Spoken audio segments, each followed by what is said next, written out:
Nobody can make you feel anything. Now, I call BS. The self-help people would like to say, yes, you're in charge of every feeling that you have, but while you're in the zing of it, your rational mind likely has been shut off. What we're essentially saying is, hey, if I insult you, stay in your rational mind and choose accordingly. We don't have control over our emotions. Otherwise, anxiety wouldn't be a thing. When you take away a child's anger, you are taking away their self-protective mechanism.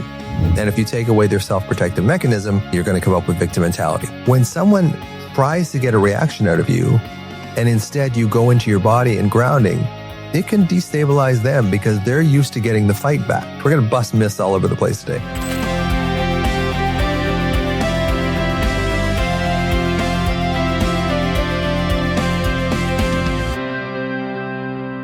Another episode of the Anxiety RX podcast. I think this is number 125. I'm pretty proud of myself for getting 125 episodes of this podcast out there. So thank you for listening.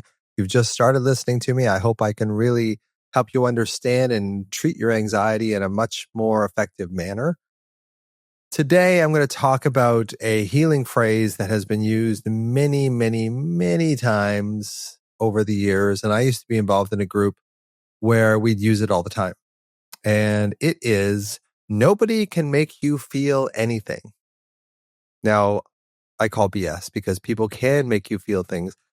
Nobody can make you react to something. That would be more accurate. I would say that if we just said no one can make you react to something, sure. But nobody can make you feel anything, that doesn't make sense to me. Because it assumes that you have ultimate control over your emotions. Your emotions come from a subcortical, below the thinking mind aspect of our existence.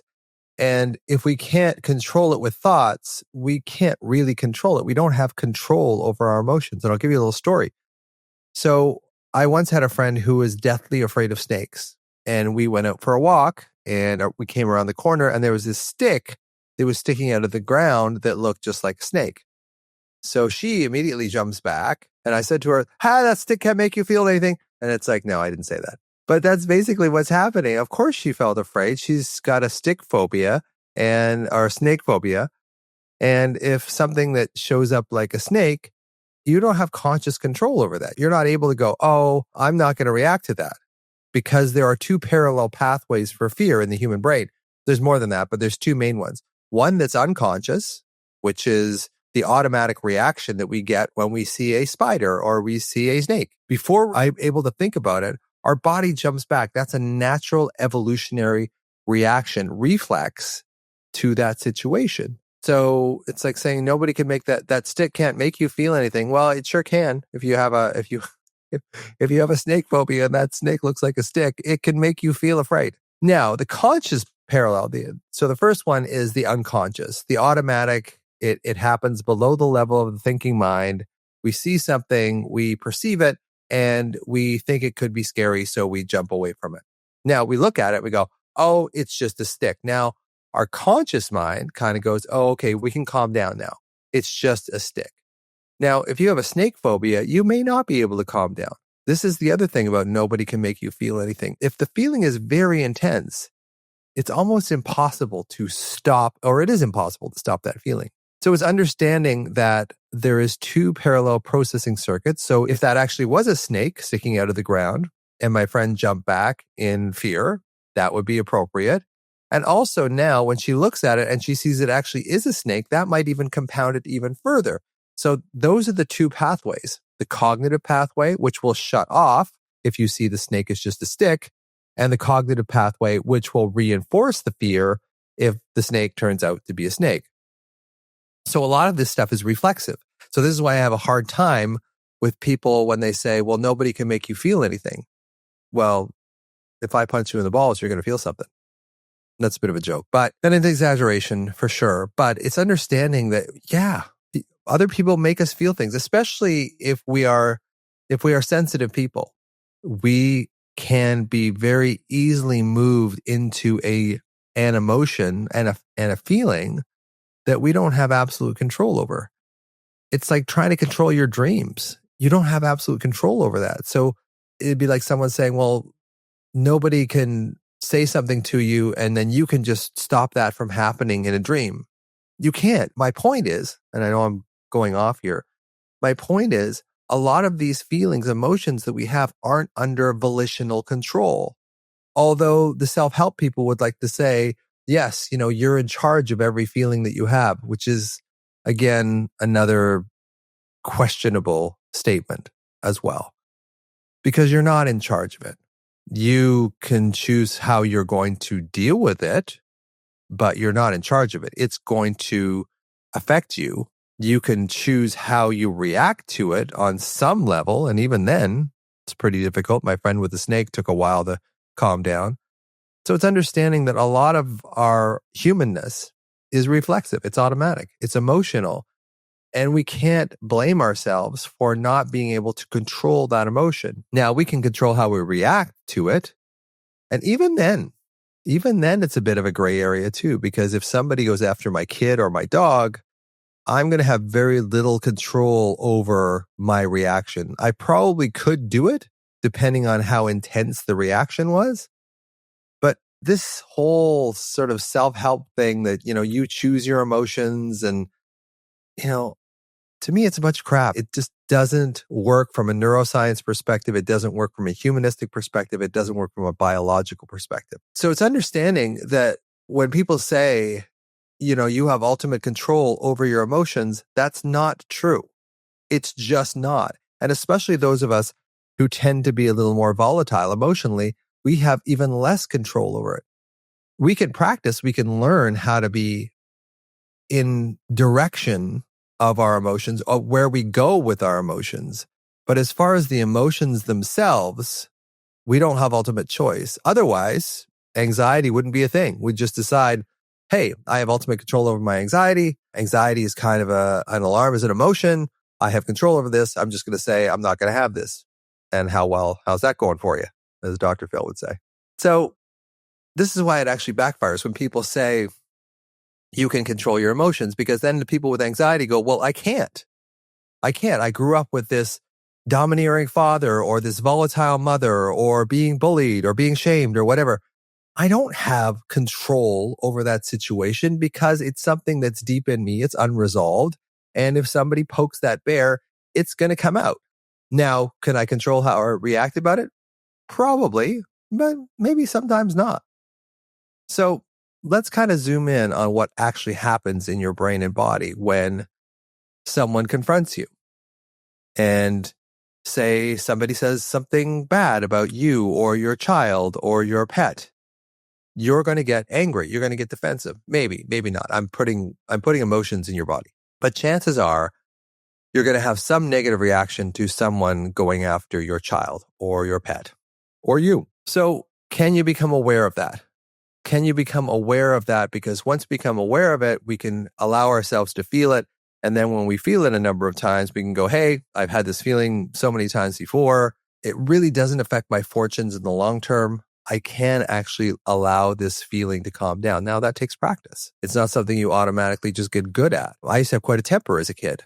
And my mother will tell you that I had quite a temper. And my temper, I think, came from the fact that my anger wasn't welcome. So because my anger wasn't welcome, and anger is a protective emotion, I'm trying to protect myself on some level. When you take a child's anger away from them, when you don't allow them to feel anger, you leave them defenseless. And that defenseless nature often turns them into victims. When you take away a child's anger, you are taking away their self-protective mechanism. And if you take away their self-protective mechanism, basically you're going to come up with victim mentality. There's just really no way around it. So often when we go into anxiety, when we go into fear, we feel weak. We feel that we can't control this particular emotion. And everyone's saying is nobody can make you feel anxious. Well, I'll tell you, if you get a phone call from your doctor kind of out of the blue after you just had some tests, you're probably going to feel anxious, especially if you have health anxiety. So just realize that we are wired to connect to other people. We have this social engagement system, eye contact, tone of voice, positive voice, body language, facial expression. All these things are interacting with other people. They're evolutionarily there to help us coexist with other people, have harmony with other people, and to some extent, just enjoy our life. So we are wired to connect to other people. We are wired to pick up on their emotional states because, 60,000 years ago, if somebody came into the camp all freaked out and worried and scared, that becomes a contagion. You pick that up too. We're just designed this way. This is why I really don't like this saying, nobody can make you feel anything. Because if you ran into a camp 60,000 years ago screaming that there was a lion chasing you, everyone's going to pretty much feel pretty off balance and probably afraid. So people can make you feel a certain way. Now, how you react to it, that's another story. But nobody can make you feel anything. It just doesn't work with human physiology. People can make you feel things all the time. And how you react to them, you can probably control to a certain extent. And even then you can argue that. So this whole idea, nobody can make you feel anything. It's kind of a gaslighting term. I can't make you feel angry. You make yourself feel angry. Well, if you attack me or you attack my pet or my kid, I'm going to get angry. And that is a normal human reaction. So it's really hard, especially for those of us who carry a lot of inner alarm when any emotion comes up. That's one thing about having an anxious disposition is when any intense emotion comes up, we will often railroad that emotion into anxiety because we're so used to creating that groove. It's so familiar for us to feel anxious that any intense emotion will often get railroaded into anxiety. For example, you've got something really fun coming up and for some reason, it's the day before or whatever, you're not looking at it with excitement, you're looking at it with anxiety. And I find this very curious because anxiety and excitement are similar in the human brain. They're not the same. That's the other little myth. We're going to bust myths all over the place today. That excitement and anxiety in the brain are the same thing. They are not.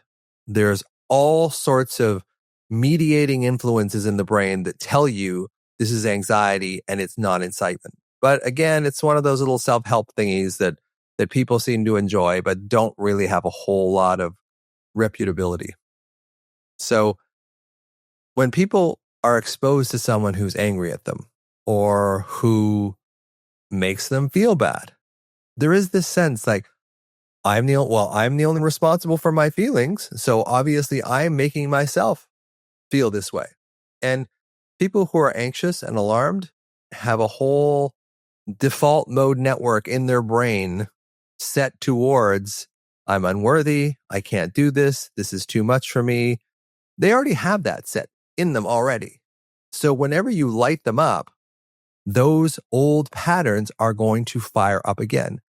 And they will likely make you feel anxious because, like I said, we have this groove for anxiety that we're so acclimatized to as human beings, those of us who carry anxiety issues, that any intense emotion often will get railroaded down into anxiety. Even intense love, like if you're having a new relationship with someone and you're just so enamored with them and you can't wait to see them. And then there's all this, what if they dump me? What if they reject me? What if they don't like me? What if they don't like what I'm wearing? All this intense emotion tends to get railroaded into this alarm, which of course makes you feel on your heels. It doesn't make you feel confident. It actually makes you feel like a victim. So makes you feel like you're broken or overly sensitive and that you're a victim, that you can't move outside of this. And this is mostly unconscious. Like if you ask a lot of people with anxiety, are you a victim? Most of them will say no. But really, most of them are. And I'm speaking from a victim mentality. When I was deep in anxiety, I definitely had a victim mentality. It was very easy to trigger me into that place of uncertainty and fear. So what's true? So people can make you feel things. That's just being human. We are wired to pick up on other people's feelings. That's just how it works. Unless you're one of these insensitive people that just doesn't get anything. I think on some level too, things like autism. Autistic people don't pick up on the overt cues, but they can definitely pick up on the energy. Like if you're fearful, autistic people can pick up on that. So that's a whole other other podcast, and I'm going to sort of maybe discuss that later on. But you're not helpless. You're not stuck in this, I'm going to feel this way for the rest of my life. I have no control over this. You are on some level responsible for the feeling because it's part of you. And you are on some level responsible for the response that you create. That takes time and practice. That's not something you're immediately going to be able to do, but you have to be really aware. Okay, how am I feeling?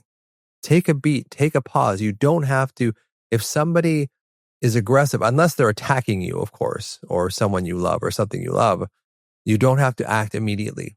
You can really be curious about, that's really interesting. Why am I feeling fear right now? I'm just at a party. I'm just hanging out. Why am I feeling so much fear right now? And just being really curious to what your default groove is. For me, my default groove was to move into fear. That was my go-to. I was familiar with fear. I had been familiar with fear since I was a child. So whenever I was in some sort of situation that was novel or new, that wasn't really, really fun, I would default into fear. I would start looking for the negative. In a way, you could say I was a victim. So you don't get to choose whether you're triggered. You get to choose what to do next, but you only get to choose what to do next if you've practiced this. You can't just expect to go into a Major League Baseball game and hit a 90-mile-an-hour fastball. You need to practice these skills. And this is what I often say about, the time to take swimming lessons is before you go out on a boat. Time to take swimming lessons is not when the boat starts sinking. You need to have these things in preparation so that when things do go maybe wrong, you have a course of action that you can follow almost subconsciously, almost below the level of conscious awareness. It's so automatic to you to be able to, okay, I feel this victim mentality. I feel this anxiety. I feel this alarm. Now, I felt this before. So can I stay in this? Can I just stay with this without reacting back? And that takes practice. It really does. It's not as if you can be told, okay, I'm just going to not react, because your body reacts. And then your mind creates up stories to make sense of how your body is feeling. And this is the alarm anxiety cycle, which I've talked about many times on the podcast too. And once you get hooked into that loop of the alarm anxiety cycle, you lose your prefrontal cortex. Your limbic system, the emotional part of your brain, takes over, and then it shuts off the rational part of your brain. So this is even more reason why people can make you feel things, because if somebody comes after you with an intense emotional framework, you are going to lose your rational mind as soon as you start getting overly amped up about this. And when you get excited, when you start getting emotional about something, by definition, you lose your rational mind. So what they are saying when they say that nobody can make you feel this is basically saying, oh, you just keep your rational mind if someone does something bad to you, and then you just change it that way. Well, when someone does something bad to you or intense to you, part of you loses the rational mind. So the very part of you that you would need to retain that composure, to react in such a way, has gone offline. And I'll say that again. So if somebody comes after you and says, you did a horrible job on this, or that dress looks horrible, or whatever it is, your immediate response as a human being is probably not to feel good.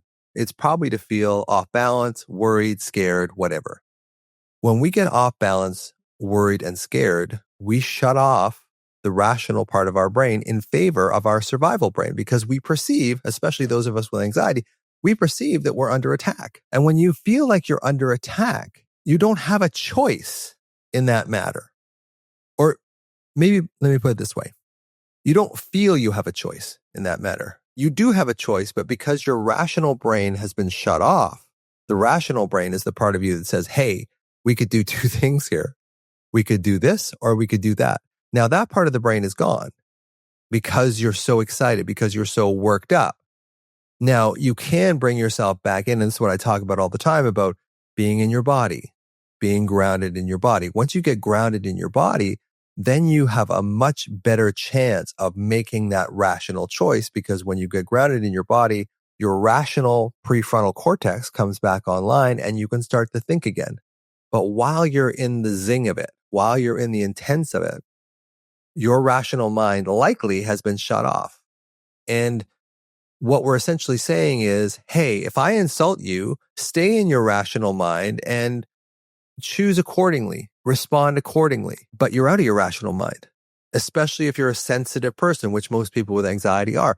So it's kind of this oxymoron in a way, is that, telling someone to calm down when they're freaking out doesn't really do much. But telling them to take a few deep breaths, put their hand on their chest, breathe in slowly, slow down, that can really have a huge effect on bringing your rational mind back. So eventually what we want to see is, I'm triggered by this comment, but I know it doesn't actually threaten my safety.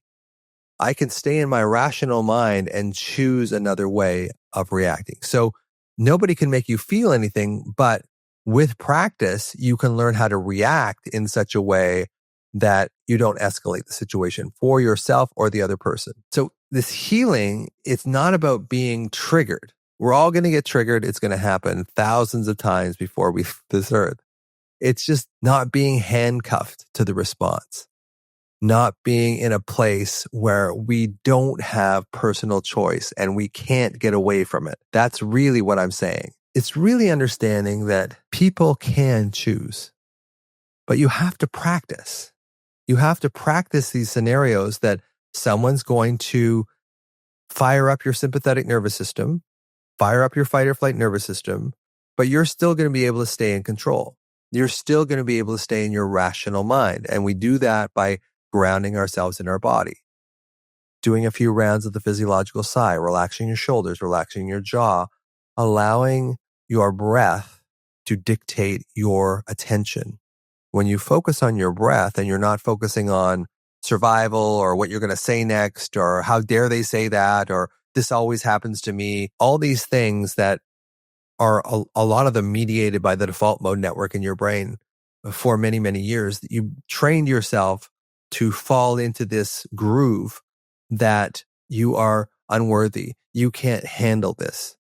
You can't handle the truth. But I'm saying that as you learn to go into your body, when something happens to you that excites you, when you are practiced at being able to be in your body and you've done it many, many, many times before, you can get into your body. You can start seeing that you're starting to become a victim. And as you do that, and as you ground yourself more and more in your body, physiological sigh, putting your hand, breathing in essential oil that calms you, use your body to ground yourself. Now, when you do that, your rational prefrontal cortex stays online. So when your rational prefrontal cortex stays online, then you can choose your response. Then you can be able to make a rational choice as to where you are going to go next. So this takes practice. Initially, then, people can make you feel a certain way. And they can make you feel a certain way that's so intense that you lose your frickin' mind. You're not able to react rationally. But what I'm saying is that you can choose how you react, but you have to focus on your body first. You have to take a pause. You have to learn what works best for you. Does the physiological sigh work for you? Does doing 4-7-8 breathing work for you? Does closing your eyes? Does relaxing your jaw? Does relaxing your shoulders? Does taking deep breaths? Does putting your hand on your chest? What is it that grounds you in that present moment and allows you to stay in your rational mind? Because when you stay in your rational mind, you can make an objective reaction. You can make a choice. But when someone lights you up by doing something that's intense, we worriers tend to go down that path of fear that shuts off our rational mind, which stops us from being able to mediate or modulate whatever intense emotion that we're going through at the time. And we can't modulate those emotions with our mind. We can't just say, hey, calm down. Hey, this isn't a big deal. Calm down. You can say that. It's just not going to work that well. What really does work is taking a moment and grounding yourself in your body and practicing this over and over. The best time to take swimming lessons is not when the boat is sinking. Is practicing this Even before you go into tense situations, practice things that might go wrong or might go intense. And then if this happens, I'm just going to put my hand on my chest while I'm continuing to breathe. I don't have to do anything. I don't have to react immediately. I can sit there and just wait and just stay with my body. Just stay with myself. Just stay with likely the younger version of you that maybe did get yelled at, that maybe did get their anger suppressed, that did not get their needs met as a child. That's probably what you're dealing with when someone makes you feel an intense emotion. So somebody can make you feel a certain way. I don't think there's any question about that, despite this statement. But it's what you do with that and how you ground yourself first in your body. Then you can come at it from the most objective, rational, and replicatable way that when these things happen in the future, you have a trained pathway that you can use to follow that. So nobody can make you feel a certain way, but you can react to how you feel. You can feel what you feel and just stay with it. And as you stay with it, you begin to understand it. Okay, what's my pattern? Me, myself, I have a tendency to go into victim mentality, or had. I don't have it so much anymore. I have a tendency to go into a temper, or I don't have it so much anymore. Because I've learned how to ground myself in my body and stay with it. And usually there's no urgency unless someone's attacking you. Usually there's no urgency to have to do this. Usually most of our interactions that are uncomfortable are with other people in a non-combative sense. So we have time and we train ourselves to have time. And when someone tries to get a reaction out of you and instead you go into your body and grounding, it can destabilize them because they're used to getting the fight back.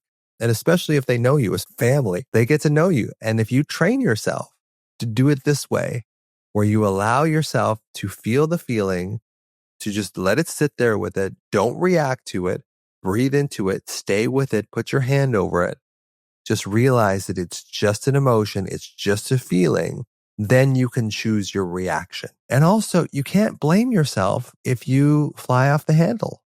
You may fly off the handle a number of times before you learn how to deal with this more effectively. But it's making the intention that you're going to stay with yourself. You're going to stay with your body, essentially staying with that younger, scared version of you. You're going to stay with that part of you until they calm down, until you get your rational mind back. When you have your rational mind back, then you can react. But nobody can make you feel anything. That's not true. It's just not true. Our reflexes make us feel things. Our mirror neurons, our amygdala, all these parts of our brain are designed to pick up on emotional contagion, to be able to read other people from an evolutionary survival sense. So when someone says to you, nobody can make you feel anything, maybe you can repeat some of this back to them and show them that, yeah, people can make you feel things. But with practice, you can learn how to react. And I'll see you next time.